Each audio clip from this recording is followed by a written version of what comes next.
선임대 완료 호실. 분양 즉시 수익 발생. 근데 왜 저 좋은 걸 아무도 안 하고 있노? 다 비었구만. 이 건물 한번 보세요. 간판 달린 것만 살아있는 거라 보시면 됩니다. 저 위쪽은 주거시설이 아니고 전부 상가월시다. 자, 큰일 났습니다. 네, 안녕하십니까. 이곳 남도의 수릭릉 마을에 또 나타난 강호의 뜨돌이 강호발입니다. 여기는 울산역 KTX 역세권 되겠습니다.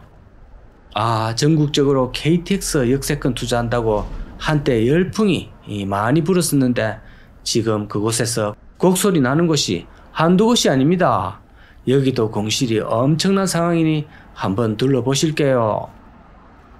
저 부동산 업자분들 저런 식으로 홍보 현수막 붙여놓은 거 정말 가가입니다.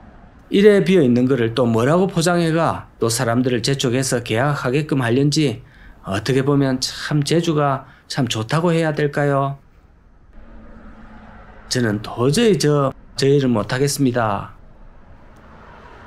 저거 위에 오피스텔은 분양이 어느 정도 됐다고 하는데 제가 봤을 때는 그것도 다는 못 믿겠고요.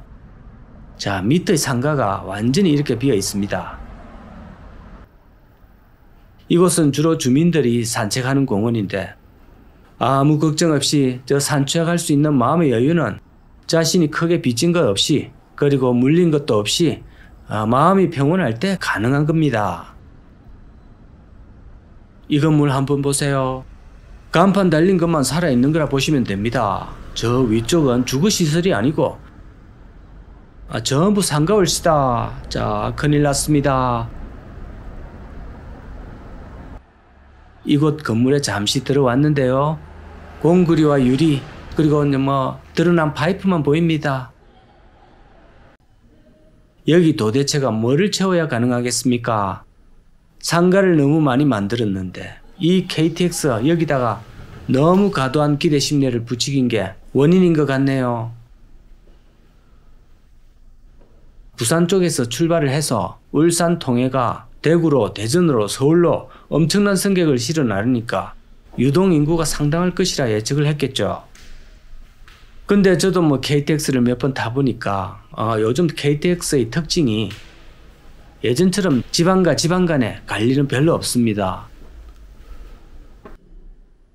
마산이나 창원에서 전주 또는 울산에서 강릉 아니면 군산에서 파주 이런 식의 지방과 지방을 잇는 승객 인원이 계속 없어지기 때문에 고속버스조차 계속 사라지는 그런 실정입니다. 오직 지방과 서울 간 직통으로 다들 가기 때문에 역에 잠시 정차하는 수요 이런 건 아예 없다 봐야 되고요. 또 그러면 울산 인구가 역에 오면서 잠시 소비하고 가는 그런 수요를 받아야 되는데 그것도 씩 차 타고 와서 데려다 주고 여기서 또 빨리 기차 타고 바로 서울로 갈 뿐입니다. 여기 정주할 이유가 전혀 없지요. 그렇듯 KTX 역세권 투자는 대체로 업자들의 과도한 선전에 불과합니다. 그렇기 때문에 이곳에 물린 투자자들이 지금 얼마나 많고 또 고통을 받고 있겠습니까? 자, 가끔 댓글에 이 강호를 원망하면서 네가 있어서 세상을 더 망하고 어둡게 한다 이런 종류의 댓글이 많은데요. 저는 괜찮습니다. 충분히 그 마음은 이해합니다. 보통은 이제 이 댓글에도 세 부류가 있습니다. 일단 부동산 업자들이나 이 부동산에 심하게 물린 이 상가 투자자분들로 이제 생각이 되고요. 또 이제 나머지는 과도한 빚을 지고 아파트를 샀는데 이 가격이 절대 떨어지면 안 되는 분들. 이제 그래서 더 이상의 피해가 있으면 안 되기 때문에 저는 그래도 계속 보여드릴 수밖에 없습니다. 여러분도 최소한 저를 원망은 하지만 자신의 형제나 자식이 또 이런 거를 산다 하면 그거는 원하지 않을 거 아니겠습니까? 그렇게 이해해 주시면 고맙겠습니다. 그리고 제가 이런 사례를 많이 듣는데요. 대표적으로 자주 일어나는 사례를 하나 들어보겠습니다. 자, 실제로 이 제 지인의 사례입니다. 이분은 무려 40년이나 대기업에서 착실하게 정말 한눈 안 팔고 성실하게 잘 살아왔습니다. 오직 회사만 다니고 성실하게 표본 그 정도 얼씨다. 그런 분도 결국은 퇴직을 해야 되는 상황이 왔고요. 아무래도 연금을 수령하는 시점 사이에 약간의 소득 공백이 발생해가 그 기간에 뭔가 수입을 얻어보려고 생각 중에 계속 시간만 흘러갔습니다. 그러다가 이런 부동산에서 수익을 얻는 방법을 듣게 됐고요. 또 자신이 갖고 있던 퇴직금과 그가 모았던 돈 4억으로 시작을 이제 해보려고 했습니다.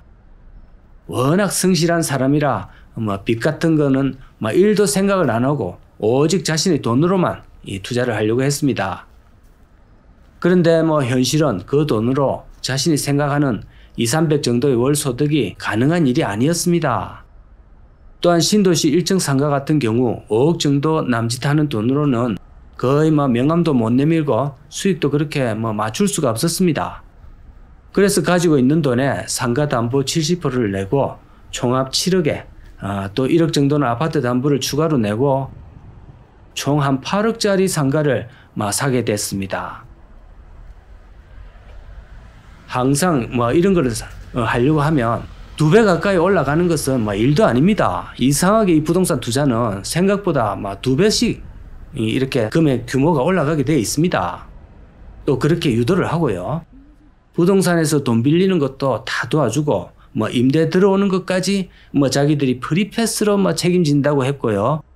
그러니까 도장만 찍어주면 일사천리로 일이 진행됐다고 합니다. 그 뒤 얘기는 대충 아시겠죠? 그 뒤에는 수년째 공실로 방치되고 있고요. 생각했던 200만 원은 구경할 수도 없었고 그 200 맞춰보려고 했다가 그 지인은 지금 관리비와 대출 이자를 벌려고 경비 등 온갖 일을 다 하고 있다고 합니다. 200만 원 생활비 좀 벌려고 했던 것은 투기 심리도 아니고 또 최소한의 노후 대책이었습니다.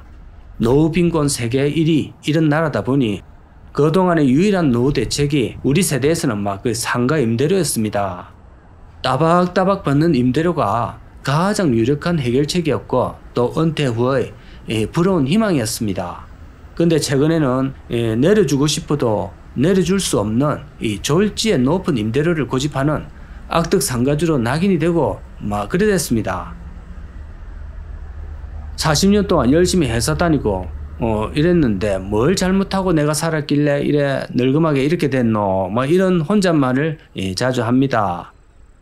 근데 물론 잘못한 건 없습니다. 또 유일하게 잘못을 찾는다면 제가 봤을 때는 한 가지 잘못한 게 있어 보였습니다.